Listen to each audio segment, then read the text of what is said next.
ආයුබෝවන්. අපි අද කතා කරමු ශ්‍රී ලංකාවේ අධ්‍යාපන ක්ෂේත්‍රයේ සිදුවුණු වැදගත්ම ප්‍රතිපත්තිමය වෙනස්කම් කීපයක් ගැන. හොඳයි. අපි එහෙනම් කෙලින්ම කතාවට බහිමු. ඇත්තටම දැන් ඉන්න ශිෂ්‍යයෙකුගේ පාසල් ජීවිතය ගෙවෙන්නේ කොහොමද? මොන වගේ වෙනස්කම් එක්කද? මුලින්ම බලමු ශිෂ්‍යයෙකුගේ අධ්‍යාපන ගමනේ ආරම්භය. ඒ කියන්නේ මුල් පාසල් අවධිය ගැන. මෙතනදි වෙන ලොකුම වෙනසක් තමයි දැන් පළවෙනි ශ්‍රේණියේ ඉඳලම ඉංග්‍රීසි මාධ්‍යයෙන් ඉගෙන ගන්න අවස්ථාව ලැබෙන එක.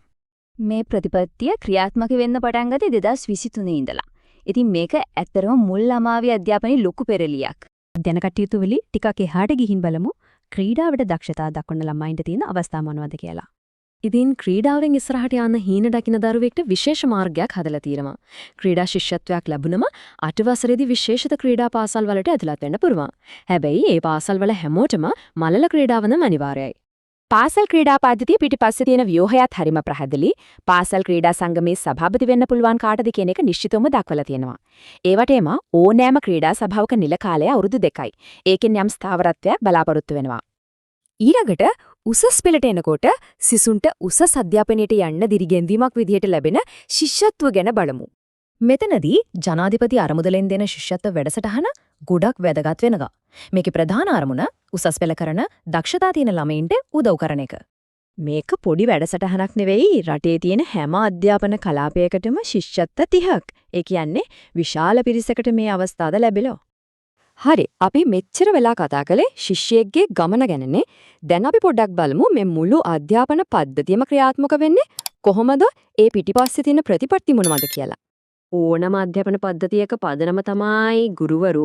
ඉතින් ඒ ගුරු පුහුණුව ශක්තිමත් කරන්න ලංකාව පුරාම වෙන්වනු ගුරු විද්‍යාල 10ක් පිටවලා තිනවා. සම්පත් පාවිච්චි කරන විදිහ ගැනත් පැහැදිලි ප්‍රතිපත්තියක් තියෙනවා. ඒ තමයි ළමින්ට දෙන පෙළ පොත් වලින් පාවිච්චි කරපු පොත් වලින් අවම වශයෙන් 30%ක්වත් එකතු කරලා ඊළඟ අවුරුද්දේ ළමින්ට දෙන්න ඕන.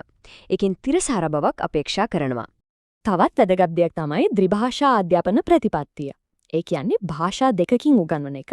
හැබැයි මතක තියාගන්න ඕන මේක හැම විෂයකටම අදාළ වෙන්නේ නැහැ. විශේෂයෙන්ම ආගම සහ ඉතිහාසය කියන විෂයන් දෙක මේ ද්විභාෂා ප්‍රතිපත්තියෙන් පිට තියලා තියෙන්නේ. ඒ විෂයන් වලට වෙනම සැලකිල්ලක් දක්වනවා. අවසාන වශයෙන් අපි බලමු ගුරු වෘත්තියට අලුතෙන් එන අය සම්බන්ධයෙන් පද්ධතිය කොහොමද හැමෝටම සමාන අවස්ථා ලබා දෙන්න උත්සාහ කරන්න කියලා. මෙන්න මේක ඊටාම වැදගත් පියවරක්. 2026 අවුරුද්දේ ගුරු සේවයට බඳවා ගැනීම වලදී පුරපාඩු වලින් 3% ප්‍රමාණයක් විශේෂ අවශ්‍යතා සහිත අයදුම්කරුවන් වෙනුවෙන්ම වෙන් කරලා තියෙනවා. මේක සමානාත්මතාවයේ පැත්තෙන් ගත්තම ලොකු දෙයක්. ඉතින් අපි දැක්කා පළවෙනි ශ්‍රේණියේ ඉඳලා ගුරුපත්වීම් දක්වාම විවිධාකාර ප්‍රතිපත්ති ක්‍රියාත්මක වෙනවා.